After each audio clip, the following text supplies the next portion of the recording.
মধ্যপ্রাচ্যের আকাশে যুদ্ধের আগুন আরও ভয়াবহ রূপ নিচ্ছে। আমেরিকা এবং ইসরায়েলের যৌথ হামলায় ১৩তম দিনে ইরানের রাজধানী তেহরান পর্যন্ত যুদ্ধক্ষেত্রে পরিণত হয়েছে।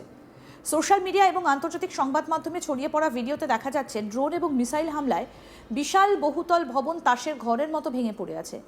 ধুলো ধোঁয়া আর আগুনের মধ্যে প্রাণ বাঁচাতে ছুটছেন সাধারণ মানুষ। ইরানের দাবি, গত ২৮শে ফেব্রুয়ারি যুদ্ধ শুরু হবার পর থেকে প্রায় ১০,০০০ বেসামরিক স্থাপনা বোমা হামলায় ক্ষতিগ্রস্ত হয়েছে এবং অন্তত ১৩০০ সাধারণ মানুষের মৃত্যু হয়েছে। যুদ্ধের এই চিত্র এখন শুধু ইরানেই সীমাবদ্ধ নয়, উপসাগরীয় দেশগুলো, লেবানন, ইরাক, এমনকি বিশ্ব অর্থনীতিতেও এর প্রভাব পড়তে শুরু করেছে। ইরানের রাজধানী তেহরানে মঙ্গলবার ১০ই মার্চ গভীর রাতে প্রবল বিস্ফোরণের শব্দে কেঁপে ওঠে শহর। প্রত্যক্ষদর্শীরা জানিয়েছেন একাধিক ড্রোন এবং মিসাইল আঘাত হানে শহরের বিভিন্ন এলাকায়। বিশেষ করে লক্ষ্যবস্তু করা হয় তেহরানের গুরুত্বপূর্ণ বিমানবন্দর মেহরাবাদ এয়ারপোর্টকে। রাতভর আকাশে যুদ্ধবিমান, বিস্ফোরণ আর ধোঁয়ার কুণ্ডলী ছিল। এটাই ছিল রাজধানীর বাস্তবতা। ইরানে উদ্ধারকারী সংস্থা জানিয়েছে একটা আবাসিক ভবনে সরাসরি আঘাত হানে মিসাইল, কয়েকতলা ধসে পড়ে। ধ্বংসস্তূপের নিচে আটকে পড়া মানুষদের খুঁজে বের করতে উদ্ধারকারীরা ঘন্টার পর ঘন্টা কাজ করেছেন। ১০,০০০ বেসামরিক স্থাপনায় হামলার অভিযোগ। ইরানের সরকারি সূত্রের দাবি, যুদ্ধ শুরু হবার পর থেকে যুক্তরাষ্ট্র এবং ইসরায়েলের বাহিনী প্রায় ১০,০০০ বেসামরিক হামলায় স্থাপনা চালিয়েছে। এই তালিকায় রয়েছে আবাসিক ভবন, স্কুল, হাসপাতাল, জ্বালানি ডিপো, যোগাযোগ পরিকাঠামো। তেহরান বলছে এই হামলাগুলো আন্তর্জাতিক মানবাধিকার আইনের লঙ্ঘন।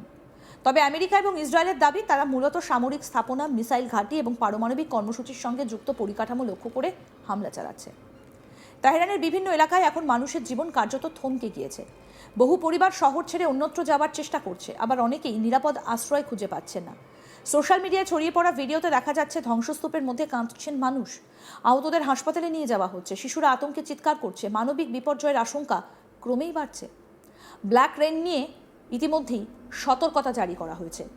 যুদ্ধের আরেকটা ভয়াবহ দিক নিয়ে সতর্ক করেছে বিশ্ব স্বাস্থ্য সংস্থা। সংস্থাটা বলছে ইরানের তেল ডিপোতে হামলার ফলে বিশাল আগুন এবং ধোঁয়া তৈরি হয়েছে। সেই ধোঁয়া বৃষ্টির মেঘের সঙ্গে মিশে তৈরি করতে পারে তথাকথিত ব্ল্যাক রেন বা কালো বিষাক্ত বৃষ্টি। এই বৃষ্টিতে থাকতে পারে বিষাক্ত রাসায়নিক, তেলজাত দূষণ, ভারী ধাতুর কণা, যা মানুষের স্বাস্থ্য এবং পরিবেশের জন্য মারাত্মক ঝুঁকি তৈরি করতে পারে। তবে যুদ্ধ কিন্তু একতরফা নয়। ইরানও পাল্টা হামলা চালাচ্ছে। ইরানের সেনাবাহিনী জানিয়েছে তারা ইসরায়েলের গুরুত্বপূর্ণ সামরিক স্থাপনা লক্ষ্য করে মিসাইল ছুড়েছে। এর মধ্যে রয়েছে হাইফার নৌঘাঁটি, সামরিক গোয়েন্দা সদর দফতর, রাডার ব্যবস্থা।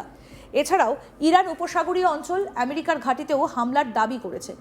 বিশ্বের অন্যতম গুরুত্বপূর্ণ সামুদ্রিক পথ হরমুজ প্রণালীতে উত্তেজনা বাড়ছে। ইরানের বিপ্লবী গার্ড বাহিনী জানিয়েছে তারা একটা লাইবেরিয়া পতাকাবাহী জাহাজ এবং একটা থাই মালবাহী জাহাজে আঘাত এনেছে। ইরানের অভিযোগ, ওই জাহাজগুলো সতর্কবার্তা উপেক্ষা করেছিল। এই ঘটনার ফলে আন্তর্জাতিক জাহাজ চলাচল নিয়ে উদ্বেগ বেড়েছে। ইরান আমেরিকার সংঘাত এখন পুরো উপসাগরীয় অঞ্চলে ছড়িয়ে পড়ছে। সৌদি প্রতিরক্ষা বাহিনী জানিয়েছে তারা ইরানের একাধিক ড্রোন এবং ব্যালিস্টিক মিসাইল ভূপতিত করেছে। হামলার লক্ষ্য ছিল দেশের পূর্বাঞ্চল এবং প্রিন্স সুলতান এয়ারবেস। কাতারের প্রতিরক্ষা মন্ত্রণালয় বলছে একটা মিসাইল আক্রমণ প্রতিহত করা হয়েছে। রাজধানী দোহাতে সতর্কবার্তা জারি করে বাসিন্দাদের ঘরের ভেতরে থাকতে বলা হয়েছে। সংযুক্ত আরব আমিরশাহী জানিয়েছে তারা ২৬টা ড্রোন ধ্বংস করেছে, তবে কয়েকটা তাদের ভূখণ্ডে পড়েছে। সালাহ পোর্টে ড্রোন হামলায় জ্বালানি ট্যাঙ্কে আগুন লেগেছে, যদিও প্রাণহানির খবর পাওয়া যায়নি বলেই জানা যাচ্ছে এবং এ খবর নিশ্চিত করেছে ওমান। এবার আপনাদেরকে বলবো যে মধ্যপ্রাচ্যের পরিস্থিতি ঠিক কতটা জটিল। কাতারের বিদেশ প্রতিমন্ত্রী দুপক্ষকেই সংঘাত কমানোর আহ্বান জানিয়েছেন। তার বক্তব্য, এই যুদ্ধ কারোর জন্যই লাভজনক নয়, আলোচনার টেবিলে ফিরে আসা জরুরি। এই যুদ্ধ নিয়ে আমেরিকার ভেতরেও বিতর্ক বাড়ছে। ওয়াশিংটনের আইন প্রণেতারা জানতে চাইছেন যুদ্ধের লক্ষ্য কী, কতদিন চলবে এই অভিযান, বেসামরিক মানুষের মৃত্যুর দায় কে নেবে।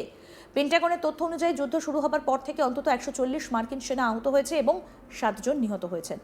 আমেরিকান প্রেসিডেন্ট ডোনাল্ড ট্রাম্প বলছেন যুদ্ধ খুব দ্রুত শেষ হতে পারে। তার বক্তব্য, ইরানে আঘাত করার মতো প্রায় কিছুই বাকি নেই, আমি চাইলে যুদ্ধ যে কোনো সময় শেষ হতে পারে। আমেরিকান প্রেসিডেন্ট ডোনাল্ড ট্রাম্প সম্প্রতি ফ্লোরিডার এক সাংবাদিক বৈঠকে বলেন যুদ্ধ শেষ হবার পথে। তার বক্তব্য ছিল সামরিক অভিযান সফল হয়েছে এবং পরিস্থিতি এখন নিয়ন্ত্রণে, তবে তিনি নির্দিষ্ট কোনো সময়সীমা দেননি।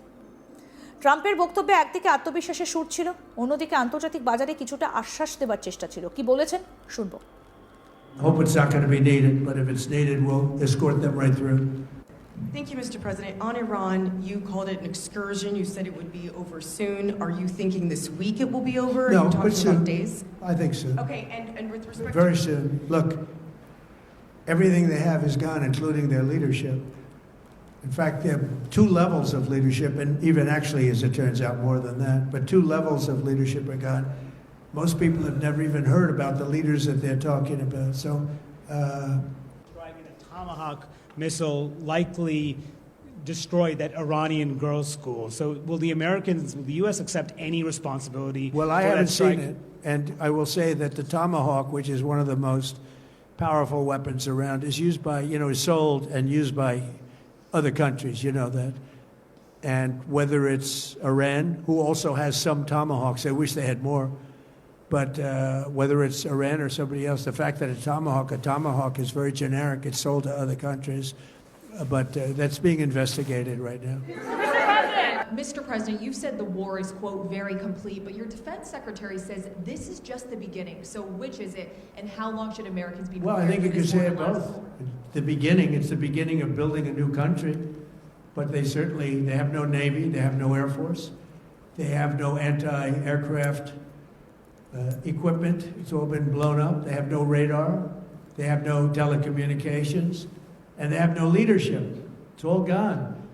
So, you could look at that statement. We could call it a tremendous success right now as we leave here. I could call it, or we could go further, and we're going to go further.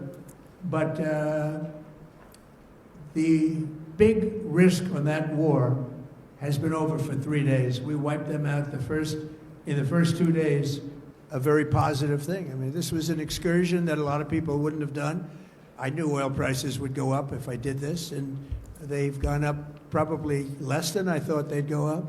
But I don't think anybody thought we were going to be this quickly successful. This was a military success, the likes of which people haven't seen. We have the best military. We have the best equipment.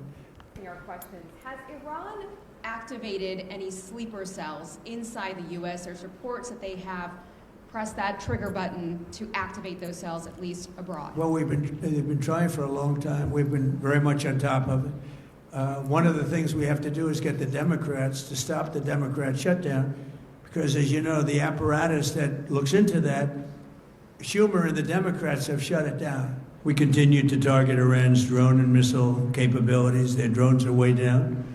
Their drone manufacturing has been hit starting today. We know all of the places they manufacture the drones, and they're being hit one after another.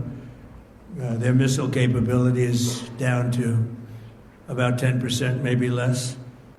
But it's all resulting in a 90% decline in various things, but in particular, Iranian missile launches, and 83% drop in drone launches.